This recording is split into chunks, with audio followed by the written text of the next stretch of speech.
Hai kawan-kawan seperjuangan yang di luar sana, kembali lagi bersama gue Liliania Diwijaya di podcast Kawan Seperjuangan episode ke-5. Masih nyambung sama pembahasan gue di episode sebelumnya. Episode kali ini gue pengen ngebahas soal pengambilan keputusan. Nah, banyak banget dari kalian yang ngedengerin episode yang kemarin itu pada komen kalau episode yang keempat kemarin itu atmosfernya sedih katanya. Atau ada yang bilang pas denger gak ikutan baper. Dan bahkan ada yang DM gue langsung dan bilang kalau dia ikutan nangis pas dengerin episode yang lalu itu. Thank you so much semuanya, apalagi yang sampai DM gue langsung.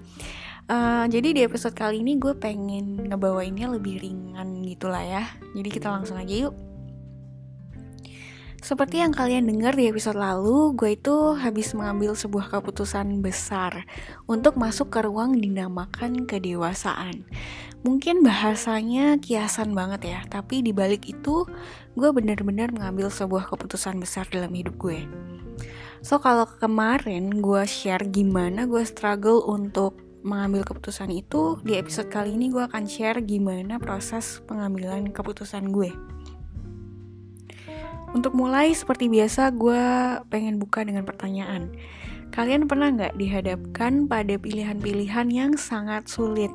Bukan hitam atau putih dan bukan permen stroberi atau coklat, tapi lebih ke pilihan-pilihan yang sama-sama baik dan sama-sama buruk, sama-sama enak dan sama-sama gak enak. Pilihan-pilihan yang nyata karena kita gak bisa menebak lanjutan cerita. Tapi yang harus kita lakukan adalah memilih, karena waktu udah gak bisa diputar kembali. Contohnya aja nih, gue gak mau bahas keputusan apa yang barusan banget gue ambil kemarin itu, karena rada personal ya. Jadi gue bakal ambil contoh lain dari salah satu keputusan tersulit di dalam hidup gue yang udah pernah gue ambil dulu. Yaitu saat gue memutuskan untuk ngambil kuliah jurusan apa waktu S1 dulu ya, setelah lulus SMA. Gue itu pas masih kecil pernah punya cita-cita jadi dokter. Sebenarnya cita-cita gue waktu itu banyak banget gitu ya, biasalah anak kecil. Tapi gue pas umur 5-6 tahun gue pengen jadi dokter. Dan bahkan udah spesifik gitu, pengen jadi pediatrician alias dokter anak. Dan orang tua mana sih terutama di Indonesia yang gak mendukung anaknya itu pengen jadi dokter. Tapi growing up mulai dari gue SMP, SMA gitu, mungkin karena gue udah gak tinggal bareng sama orang tua gue 24/7, gue jadi kayak punya banyak waktu gitu sama diri gue sendiri buat figure out sebenarnya gue itu pengen jadi apa sih. Dan sejak SMP gue itu mulai tertarik banget sama yang namanya desain, dan spesifik juga interior design. Gue kayak bisa ngelihat diri gue sendiri itu waktu itu jadi desainer gitu lah ya. Nah pas gue udah mau lulus SMA, gue itu dihadapkan sama pilihan-pilihan. Saat itu gue dapet chance untuk daftar beasiswa kuliah kedokteran itu gratis sampai lulus, karena nilai gue mencukupi buat daftar itu. Dan ini tuh kayak ditawarin gitu ya sama guru gue sendiri, dan yang ditawarin tuh cuma beberapa siswa aja waktu itu. Tapi di sisi lain gue juga punya pilihan gue sendiri, yaitu ngikutin passion gue, yaitu desain gitu. Dan of course orang tua gue benar-benar berusaha kayak mempersuasi gue atau membujuk gue untuk masuk ke kedokteran. Mereka lumayan kekeh gitu ya. Dan bahkan guru gue yang nawarin gue itu bilang ke gue, Li, kamu kan bisa jadi dokter yang suka interior design.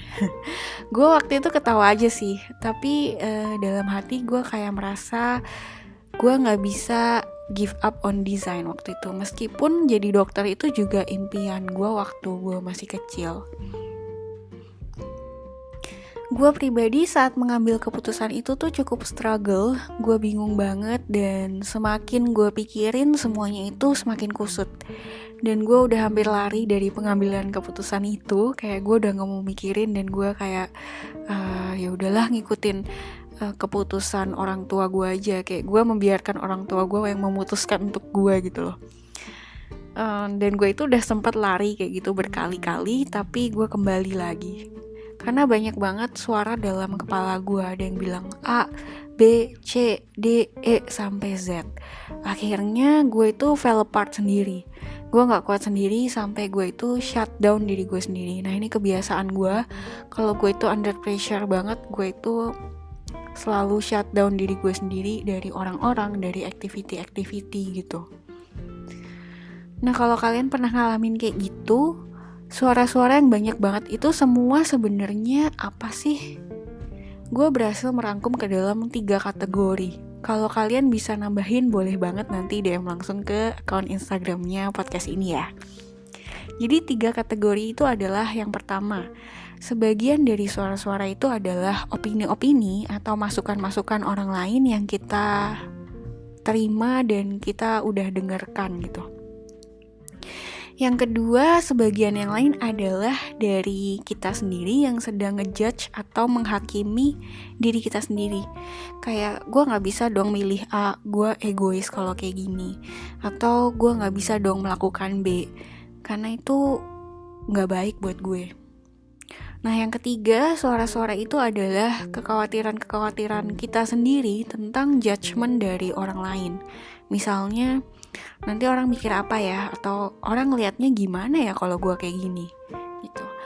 Nah sampai di titik situ gue sadar bahwa gue gak akan bisa mengambil sebuah keputusan kalau ada suara sebanyak itu.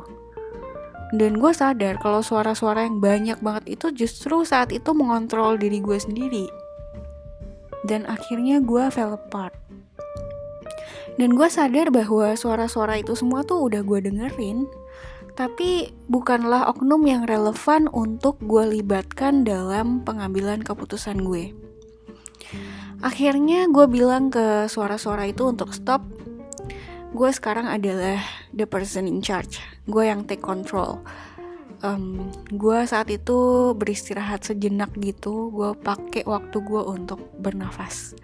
Gue letakin semua beban gue sesaat. Dan di saat tenang itu gue justru lebih bisa berpikir jernih. Dan saat itu akhirnya gue memutuskan untuk mengikuti passion gue, yaitu desain.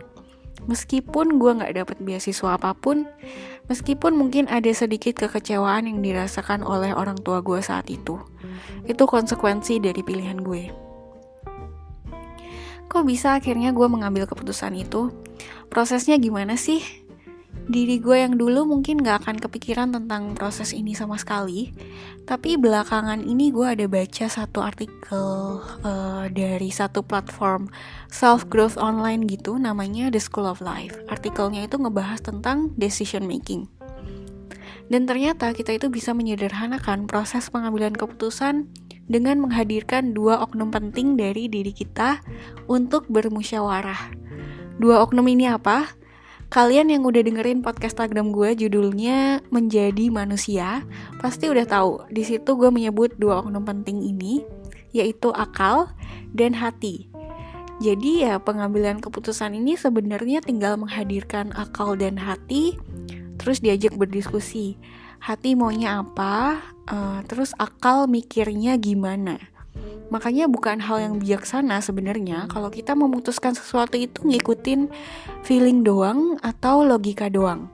Karena manusia itu dibekali dua-duanya, akal dan hati, untuk diajak berdiskusi bersama. Tapi terus siapa yang ngambil keputusan? Bukan akal dan bukan hati. Oknum ketiga dan yang terpenting di sini adalah diri kita sendiri. Ingat, kita yang pegang kontrolnya, sehingga keputusan yang kita ambil adalah keputusan dengan kesadaran penuh. Karena kita udah menimbang maunya hati dan pemikirannya akal.